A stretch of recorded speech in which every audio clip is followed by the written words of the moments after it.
Hello, I'm Dr. Robin. I am the creator of Dr. Robin School, and I want to talk to you all about an open and go curriculum, or a login and go in this case, which I think is even better because my kids can't lose the book. So that's my personal preference, but login and go, and what that actually means and how that actually saves you time. Because there's a lot of confusion about how this works, and I want to make sure that you are set up for success. So I know that you want your child to learn. That's why you're here. I want my child to learn too. But if your life is like my life, it's very chaotic. There's a huge mental load to being a parent, to taking care of your kids, keeping the household running. Maybe you have a job, maybe you have elderly parents, maybe you're part of a neighborhood association. There's stuff, right? You're dealing with stuff. And then there's just like the weight of the world. There's a lot going on. And so all of this chaos happening makes it feel impossible to be able to do everything we need to do. At least maybe I'm projecting, but that's me. And so a program where we can just put our kids in front of it and let them learn from someone we trust, who's educated, who does a great job teaching, that's perfect. That sounds great. That's what I want for my kids too. And then sometimes this works out and sometimes this doesn't. There's definite advantages. It's right there, right? You turn it on and you go, especially with the videos. Hit play, kids have got it. You can have experts. Like, how often do kids get to actually learn from a doctor, right? But because it's online, they get to learn from a doctor. And you get this flexibility to work around your life. You have crazy things happening? Great. Do it when it works for you. You can pause it. You can rewatch it. You can go back and do it later. You can, do 3 in a week. You can do 6 in a week. You can do the whole thing in a month. You can spread it out over 4 years, whatever you need to do for you. So all of those are big advantages. But some disadvantages are there isn't that structure of a teacher telling you what to do. I mean, think about school. There's a teacher there making sure that kids are on track, they're doing their work, they're doing their homework, whatever they're supposed to be doing at their desks. And the teachers are making sure that the kids are doing what they're supposed to. And so a big disadvantage of doing these kind of things is the teacher's not there. Like, you're there and I'm here. And so I can't make your kids sit down and watch. I can't make your kids pay attention and really internalize what they're hearing and do the work and do the challenge questions, and I can't do that for you. And so that's the really big downside, and why a teacher is really nice. And honestly, why my kid was in public school for a couple of years is I needed someone else to make my child sit there and do what they're supposed to, because I was done. But now my kid's homeschooled again. It worked out great. My kid said that the biggest thing that they learned was how to be bored. So now I have a very compliant child who's willing, still struggles, but willing. So that's good. However, still struggles. So the thing is, I still have to sit with my child. My child is 13, and I have to sit next to my child the entire time math is happening, the entire time writing is happening, or it's just not going to happen. And sometimes people say things like, oh, well, by 3rd grade, your child should be working independently. Says who? I wasn't working independently in 3rd grade. My mom was sitting with me while I was doing my spelling packets for school, because otherwise I wasn't going to do it. And my child at 13 certainly isn't working independently. And maybe there are those kids who are working independently. I would if I loved the topic. It was something I wanted to do, like building dioramas. I was all about that in 3rd grade. We had to build dioramas for every book we read. I was on it. I would spend hours on building my dioramas. But doing my other stuff, that wasn't going to happen, especially my spelling packets, because I thought they were dumb. And so I didn't do them. And so my mom had to make sure I did. And even middle school and by high school, I was better. But even then, I needed my teachers to tell me what to do, right? They didn't just give me a syllabus and be like, well, go to town, get it done, right? I did what my teachers told me to do. And then by college, I was ready. I had the syllabus and I could look ahead and be like, okay, this is going to be due. I need to be working up to it. Because in college, there's not really assignments. Most classes, you have 4 big things due or 4 big tests, and you have to work towards it. And I was ready by then, but I was in college, right? Until then, everything is fed to you in little pieces. That's what school's all about. And so you can't expect your child to be able to just take that over just because you put them in front of the computer. And so that is a major disadvantage of this whole thing, is you don't have a teacher doing that for you. And I have other things to do with my life than sit with my child to make sure math gets done. I work full time. I own a business. I also have some significant health issues myself that are very, tiring and life limiting in many ways. And it's just frustrating also. It takes the patience of a saint to sit with a child. Let's just be honest. There are times where you would rather do basically anything and like maybe are having to like keep yourself from saying something really obnoxious, or maybe you're having to do deep breathing exercises or reward yourself with, however you reward yourself. That's okay. Parenting's hard. I get it. So if you want to offload that on someone else, by all means, be my guest. I certainly needed to do that for a little while. But pick something, because what we hear from parents is that there's kind of like two ways this goes. And this is not just like me as Dr. Robin of Dr. Robin School, but this is me as Robin, who's like friends with a lot of moms, because I exist in a world where my kids go to activities and I have to sit outside things. Not anymore, they're teenagers, which is great. But when they were younger, we'd go to jujitsu and I'd sit there in the waiting room during jujitsu and talk with moms. My son is passionate about ballet, so I spent many hours at ballet talking with other moms, to the point that my younger child started talking like a middle-aged woman. She'd say things like, "You really deserve better. I'm so sorry that's happening to you." And I'm like, I can tell where you caught that. You spent way too much time in ballet. All these moms just sitting there chatting. So yeah, that's where I get this too, is that either the kid is just like put in front of it and they don't do it. They don't learn anything. The parents are really disappointed because they're like, I got this great program. It was supposed to be so amazing.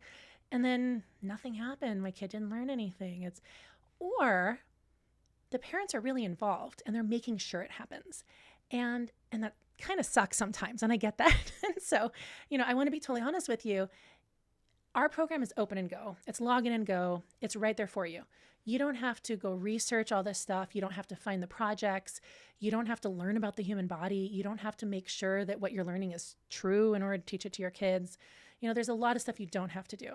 You don't have to do that part, but you are going to have to make your kid do it. So that's what I want to talk about now. How can you be that second family, that one that's not stressed, where the mom is more relaxed, where the kid is learning, where they're not cheating, because online stuff you can cheat just as well as you can anywhere else. And how do you make sure your kid's getting what they need out of it? So first of all, you need a clear plan. Have a time, have a place, and it's okay if it's like the backseat of the car. Like my child, one of my younger child is the one I really have to still put a lot into. My older child's 16, so it's getting a lot easier.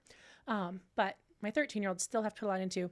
We have one particular subject that is always done in the car, because it's a really convenient one to do in the car, and they're right there next to me where I can make sure it's happening. And I am not going to pull out my hair. I'm not distracted and bored. And we can talk about it. We can pause things and like go over things and so forth. So it just works well for me, works well for them. It eliminated a lot of battles. It was our most challenging topic. And so if that's the car, that's fine. But have a system, have a time. It's every morning at 9:00. It's every evening after dinner. It's every day before lunch. It's going to be at the kitchen table. It's going to be at the dining room table. It's going to be, some place where you can go, and sometime you can do it, because otherwise it's just not going to happen. I'm going to be honest with you. I have like 100 alarms on my phone. I have to delete alarms every time I make new alarms because I don't have enough, because I will forget. I have an alarm for my kiddo to practice violin. I have a alarm for my other kiddo to do their math, because he still needs that reminder. I have alarms for taking out the garbage, which I don't do personally, but I have the alarm for it because somebody else needs to be reminded. I have alarms for all the things. And so it's totally fine to set alarms. Like, I wouldn't be here right now if I hadn't set an alarm to show up and do this with you. Totally fine to set alarms. The human brain is wasted if all we do is use it to remember stuff that we could just have our phones do for us. So it's fine to do that. So that's the first thing. Every day, have a time, have a place. And making it every day, I find, makes it easier, because kids get in that routine of like, that's just what I do. And making it like a logical place in the flow where you're not going to be battling them, but where it flows naturally. And like I said, different subjects we do different ways, however that's going to work best. Or even I have a few things where I'm like, well, if you don't do that, you're doing dishes, so take your pick. You want to do that now? Great, that sounds good. You'll be doing dishes later anyways, but put it off a bit, that's fine. So the second part is that an open and go program or a log in and go program takes the burden off the parent of like researching and learning and teaching, and that's a huge mental load. But usually, unless your child already knows how to use that kind of program, you have to sit with them. They aren't just born knowing how to use it, right? That's why at school, the teacher is always there, right? They don't just like lock the kids in a room and be like, do school, good luck with that, right? The teacher is there to make sure the kids are using the materials the way they're supposed to and are learning the way they're supposed to. And in the same way, you're going to have to work with your child on, like, you watch the lesson, you fill out the workbook, you do the challenge question, you do the Quizlet review, you do the quiz questions, and then it won't let you submit them until they're all right. And so you see what you did wrong, and you learn from it. And then talk about it later. Like, ask your child questions about like what they learned. Now, you don't have to know the answers. This is a little secret. You don't have to know the answers to everything you ask your child. Instead, what you want to do is you want to hear them thinking, and you want to hear that they are actually processing. And like, my kids don't know like whether or not I know something, right? Like, I know a lot of science, but like ballet or coding, things like that, like I know basically nothing about coding. But my older child wants to go into a tech thing as his like backup plan. Main thing is ballet, but at some point you get injured, you retire, you get old, something. So backup plan is tech. So he's learning coding. I don't know anything about it, but you know what? I still ask him about it. I ask him what he's learning, and I try to ask intelligent questions. I do read articles to make sure I know something. I Google stuff, but I'm not teaching him coding. I don't know that. And so I'm just asking him to make sure that he's still learning it, to make sure he's still applying himself. Like, well, what did you code? And why did you choose that? And what makes that different than the last thing you did? And how does that work? Or how would that be useful in other ways? And you can do the same thing with human biology. You don't have to know how it works. Oh, you watched a lesson on the difference between, heart failure and heart attacks. And what is the difference? Okay, well, explain that to me. I don't quite understand. Like, isn't that the same thing? Oh, I see. So like this is this and that is that. And if they can't explain it to you, they should probably go back and do the lesson again because they missed the point. But, asking those questions lets you be able to let your kid know that you're going to be noticing if they don't do it. And it gives them that like accountability that they really need. So make sure to teach them how to use it, give them some accountability. And then there's a saying, you may have heard this before, if you expect it, you must inspect it. So let me try to say that again slowly. If you expect it, you must inspect it. In other words, if you want your kid to do it, you have to check. And I mean, I'm guilty of this too. I get to the end of the week and I'm like, did you do whatever? No, of course they didn't do whatever. I didn't check every day. And it just kind of built up, and they're kids and they have other things they want to be doing. So they don't take care of it. And then it all just kind of builds up. It happens. You have to check if they're actually doing it. And, part of that is what I just said, like ask them questions about it to see if they're actually paying attention or if they're just like checking it off. Because you can actually, say you did something when you didn't. And, ask them questions, see if they did the worksheets, if that's something you're going to be having them do. See if they did the challenge question, or did they just kind of like write a little word in there? See if, if they're doing a course where they turn things into Jill, did they turn things into Jill? Because you would not believe how many kids do not turn things in. And we're not there to make your kids turn stuff in. We don't know what your schedule is. So you have to make sure your kids are turning stuff in on the schedule that you expect. Did they read the book so they're prepared for book club? If they didn't read the book, they're not going to be prepared. They're not going to get as much out of it. So you have to actually check on these things, which as a parent, I know really sucks. And I also feel really bad telling you this. Like I'm telling you that you're a bad parent or something, and I'm totally not, because I am guilty of this too all the time. Like all the time. There are so many things my kids have not done because I have not checked. If I don't check if my child practices violin, they don't practice the violin, even though my child loves the violin, wants to make a career of violin. And still, if I don't check, they aren't practicing. And then we get to violin lesson and we're on the way to the lesson and I'm like, did you practice? And I'm like, And I'm like, oh, do you know how much I'm paying for these lessons and this violin? But I didn't check, right? So I have to check every single day, even now. And it's hard. And like I said, I still have to sit with my child, and that's hard. But there's ways you can make it easier. So a couple things. One is alarms. So I have an alarm every day at kind of like a last moment where if they haven't done it yet, there's still time. Just to double check that I double checked. Also, I have a plan for what I'm going to do while I'm sitting, because sitting next to a child who's doing their whatever is hard. It's really hard because I'd rather be doing something else. And I want my child to be independent, but they need me kind of there with them. It's called scaffolding. Scaffolding is where you kind of support them the way they need it and to give them the independence that they can handle, but not what they can't handle, so that they're successful. Because what you want is to keep having this pattern of success. And if you just kind of throw them in, they're going to fail, and then they're just going to learn that they failed. What you want to do is have them succeed the whole time. They should always be succeeding at this, but then over time, you remove more and more supports until they're doing it on their own. Right? It's kind of the difference between how my grandpa learned how to swim, which was being thrown into the water, into a lake with water moccasins is what he told me, versus how I learned how to swim, or my children in particular learned how to swim. they spent so much time just like playing on the steps at the pool in their swim lessons where they learned how to blow bubbles in the water, and they little by little, and now my kids are fabulous swimmers.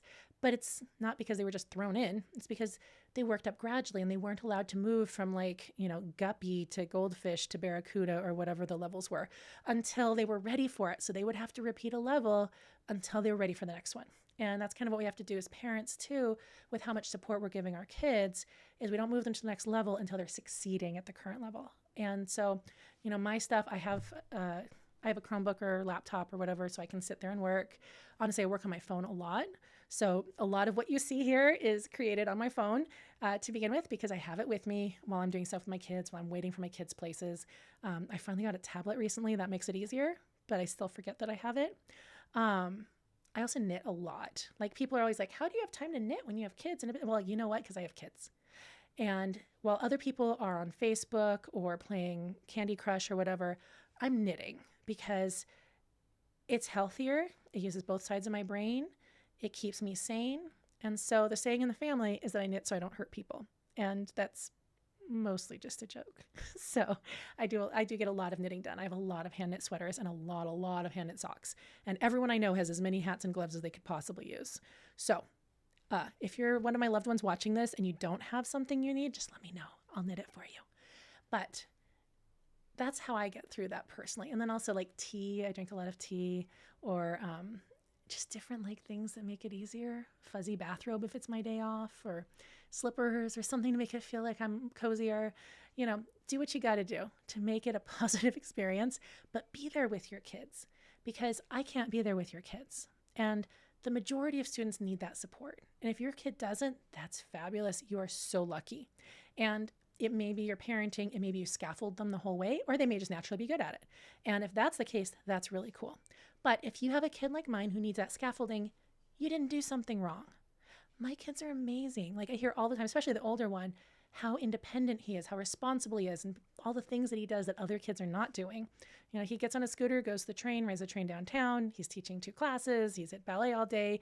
He edits video for me. He is so responsible. And it's because I scaffold him, not because he is naturally responsible. Because let me tell you, he was the opposite of responsible for the majority of his life. But that scaffolding, we just moved a little at a time until he got good at it. And even now, like, he is my video editor for Dr. Robbins School.